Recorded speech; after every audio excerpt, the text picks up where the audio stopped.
구약 선지자들을 통해 하신 말씀의 성취로 오신 분이 예수님이십니다. 그리고 이 예수님을 증거하기 위해 먼저 와야 할 이가 요한이죠. 요한이 먼저 와야 하기에 이 말씀을 성취하시기 위하여 가브리엘 천사를 사가랴와 엘리사벳에게 보내셨죠. 그리고 요한의 출생을 예고하셨습니다. 때가 되어 요한이 이 땅에 태어났고 그는 자기에게 주어진 사명을 감당하죠.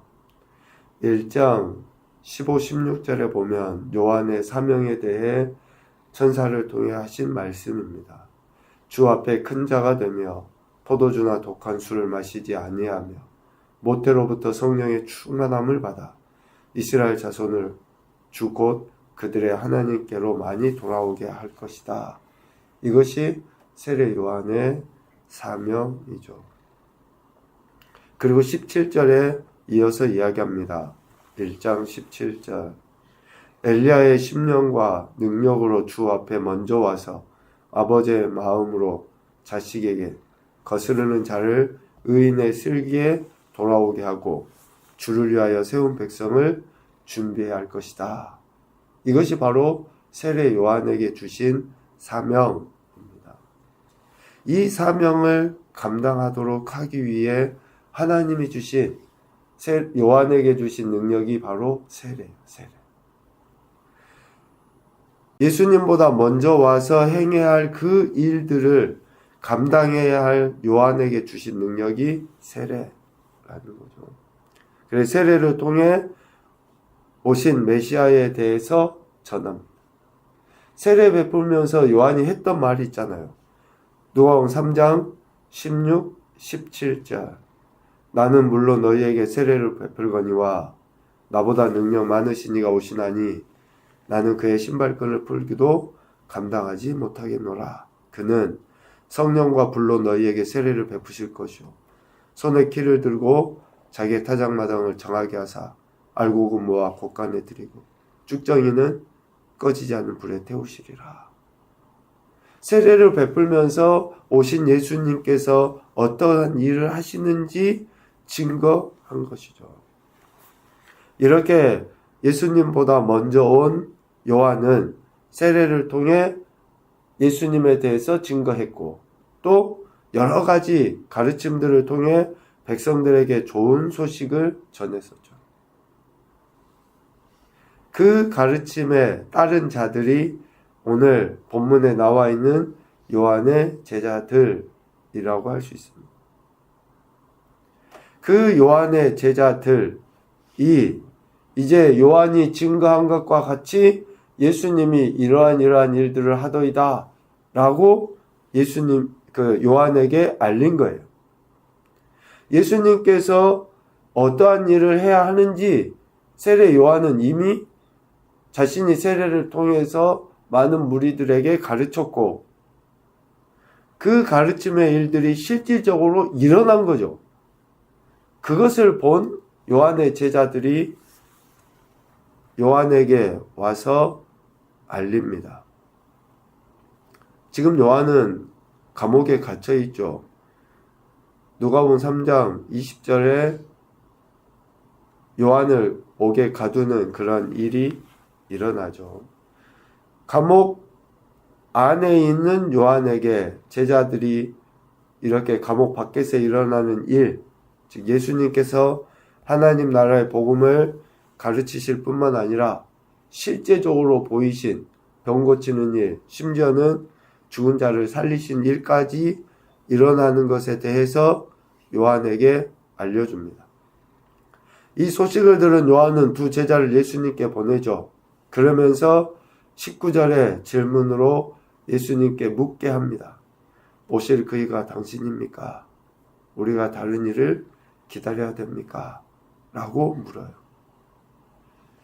이 질문에 대해 의견들이 참 분분합니다. 감옥에 갇혀있는 요한이 예수님에 대한 의심이다 라고 보는 학자들도 있고 또 그렇지 않다 라고 보는 학자들도 있어요.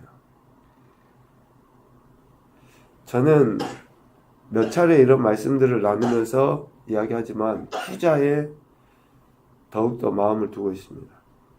요한이 감옥에 갇혀서 분별력이 떨어지고 믿음이 없어서 이러한 질문으로 예수님에게 제자들을 보낸 것이다 가 아니라,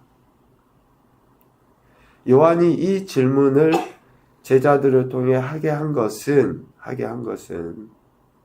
첫 번째, 예수님께서 진정한 메시아라면 빨리 어둠의 세력을 멸하고 불의한 자들을 심판해 줄 것을 기대한 믿음이에요. 자기가 감옥에 갇혀 있기 때문에 고통스러워서가 아니라, 세례 요한이 예수님께서 어떠한 일을 할 것이다 라고 하는 것을 이미 세례를 통해서 이야기했잖아요. 3장 17절에 보면 예수님이 어떤 분이시라고, 어떤 사역을 한다고 이야기했습니까? 그는 성령과 불로 너희에게 세례를 베풀 것이요, 손에 키를 들고 자기의 타작마당을 정하게 하사 알곡을 모아 곳간에 들이고 쭉정이는 꺼지지 않는 불에 태우신다 가 세례 요한이 증거하고 있는 예수님의 사역이에요. 그러니까 심판의 사역을 위해 이 땅에 오신 예수님 메시아가 하루빨리 메시아됨을 심판을 통해서 나타내 보일 것을 기대한 질문이 바로 오늘 19절에 제자들을 보내며 묻게 한 질문이라는 거죠. 우리가 예수님을 믿으면서도 그렇잖아요. 악한 자들이 형통한 것 같아요. 불의를 저지르면서도 아무런 죄책감도 없이 살아가고 있고 잘 돼요. 그러면 우리 마음에 어떤 생각이 듭니까? 상대적으로 우리는 박탈감도 들긴 하지만, 하나님 뭐 하십니까? 저들 빨리 안 멸하시고 심판 안 하시고 늘 거짓과 악한 것에 있으면서도 저렇게 떵떵거리고 잘 사는 거 저들은 내버려 두십니까? 지금 요한은 감옥에 갇혀서 예수님의 이러한 사역들을 듣고 어때요? 예수님이 심판주로 이 땅에 오시는데 그 심판이 더딘 것에 대한 그 마음을 토로한 것이죠. 그리고 또 하나는 이 질문을 통해, 즉 제자들에게 이 질문으로 예수님께 나아가 물어라 라고 했잖아요. 오실 그이가 당신입니까? 아니면 우리가 또 다른 사람을 기다려야 됩니까? 라고 이 질문을 제자들에게 하게 한 거예요. 이것은 지금 제자들이 요한에게 와서 소위 보고한 그 마음의 상태를 본 거죠. 요한의 제자들 안에 어떤 마음이 있을까요? 자신의 스승 요한은 감옥에 갇혀 있어요. 그런데 예수님은 다니시면서 기적과 이적과 능력을 행하시고 복음을 전하셔요. 그 제자들의 마음 안에 한켠에 시기심이라는 게 있어요. 시기심.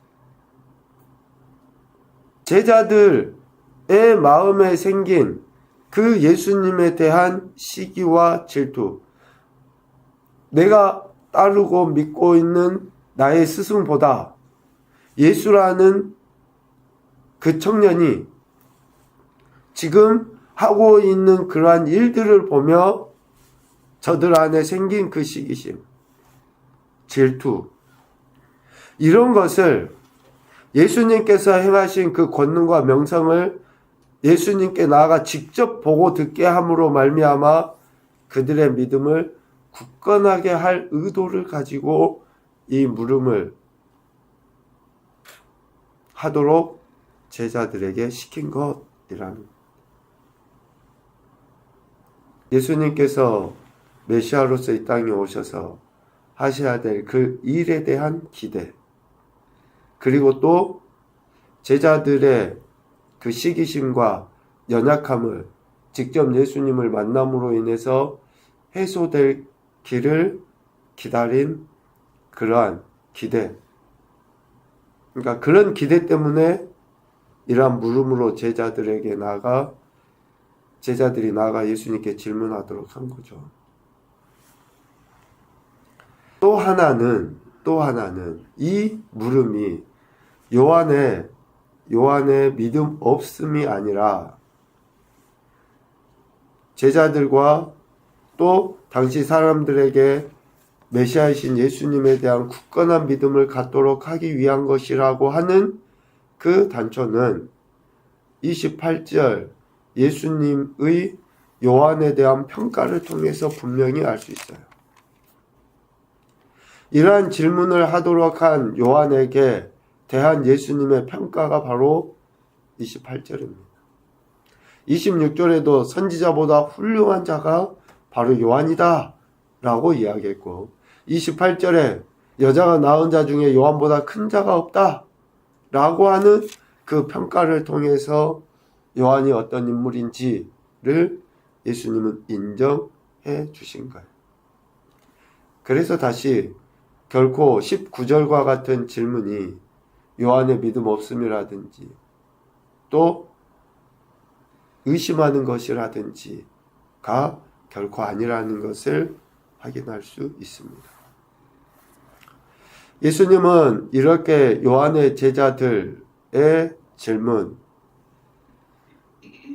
20절에 예수께 나와 이르되 요한이 우리를 보내서 이렇게 여쭈라고 했습니다 라고 할 때에 예수님은 자신의 메시아 되심을 다른 특별한 것으로 보이신 것이 아니라 자신의 메시아 되심을 지금까지 행하셨던 그 일을 동일하게 나타내 보이심으로 증거하셨어요.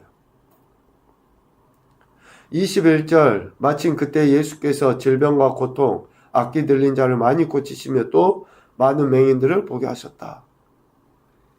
이 사역은 지금까지 예수님이 하셨던 사역이에요. 다시 이야기하면 요한의 제자들이 보고 듣고 놀란 마음에 요한에게 가서 보고했던 이야기예요. 그 이야기를 그대로 다시 요한의 제자들에게 나타나 보이신 것이죠. 자신을 드러내기 위해 예수님은 또 다른 것을 쓰지 않으셨습니다. 지금까지 감당해 오신 그 사역, 또 하나님 나라 복음을 전파하심의 그 행태를 그대로 다시 나타내 보이신 거예요. 더욱이 요한의 제자들에게 요한이 어떤 사람인지, 또 예수님을 따르는 무리들에게 요한이 어떤 사람인지를 이야기하시면서 자신의 메시아 되심을 나타내 보는 거죠. 참 예수님께서 제자들을 가르치시는 방법이 우리 인간의 그런 방법과는 좀 다르다는 그런 생각을 하게 되죠.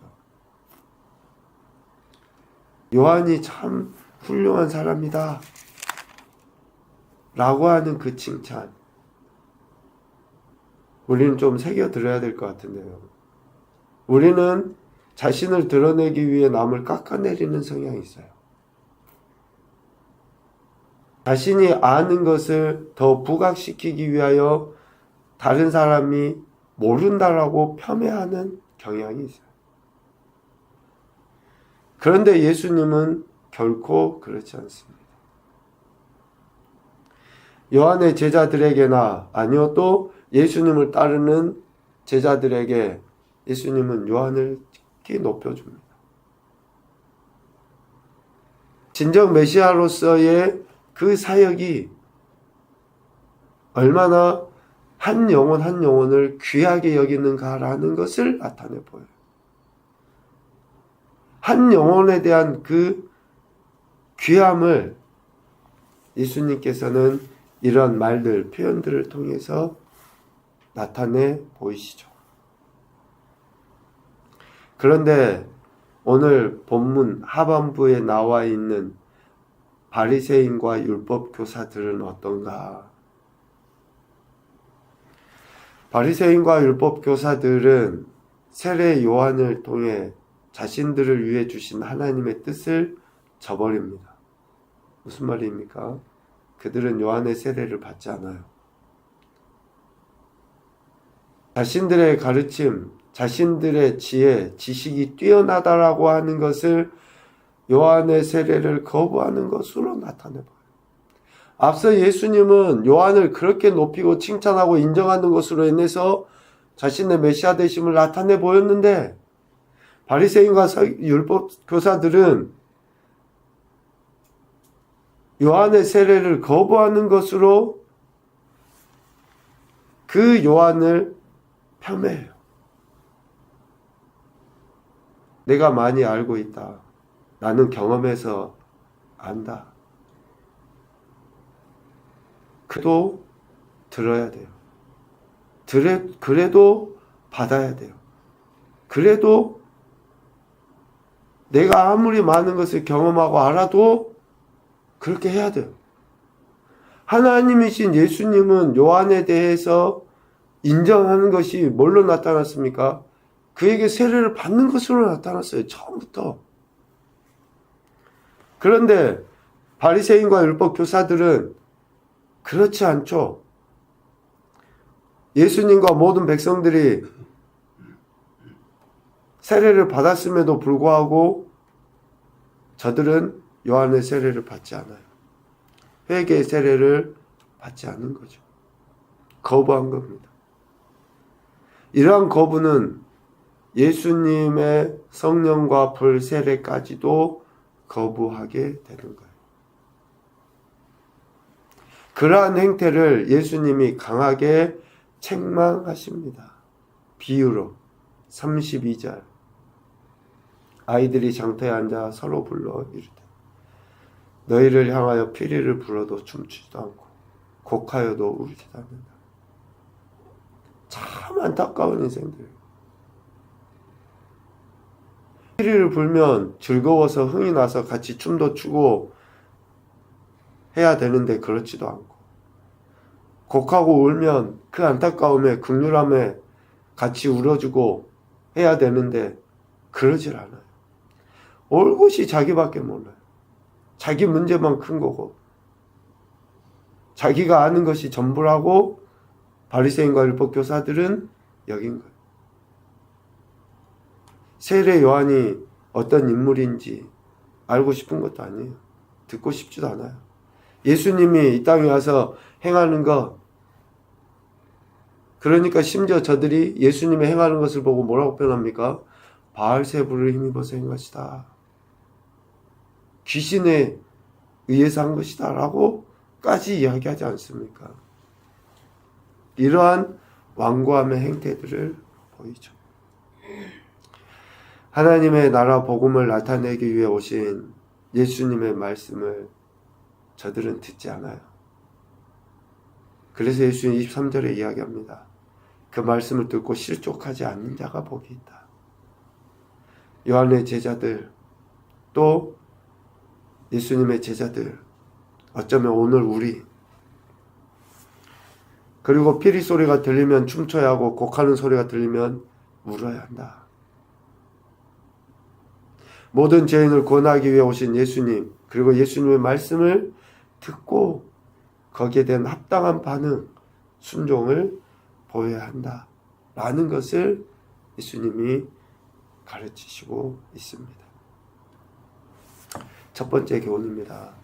의문이 의심으로 나아가지 않도록 하나님 나라의 복음, 그 가치에 집중해야 한다. 의문이 들 수 있어요. 우리가 알지 못하기 때문에. 그런데 그것이 의심으로 나가면 안 돼요.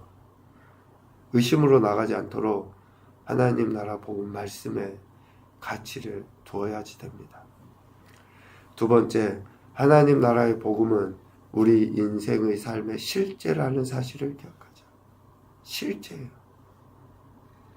하나님 나라 복음은 추상적일 수가 없습니다. 우리가 하나님 나라 백성 자녀가 됐다는 것은 추상적이지 않아요. 내 삶 현장에서 구체적으로 드러나고 있고 그것을 우리는 기억하고 누리고 입증하며 살아가야 돼요. 세 번째, 복음에 대한 반응은 예수님께 대한 그리고 모든 관계 가운데 의로움으로 나타나야 된다. 정말 내가 예수님의 복음을 받아들인 사람인가? 이것은 우리가 알아요. 내가 형식적으로 하고 있는지, 진짜로 내가 복음을 받아들인 사람으로서 그렇게 살아가고 있는지. 오늘도 저와 여러분에게 구원의 은혜를 베푸신 하나님은 의로운 분이십니다. 그 의를 우리 삶의 현장에 나타내시기 위하여 오늘도 우리에게 말씀하시죠. 이 말씀을 듣고 하나님 나라를 누리시고 온전히 증거하는 복된 인생들이 되시기를 주님의 이름으로 축복합니다. 아멘.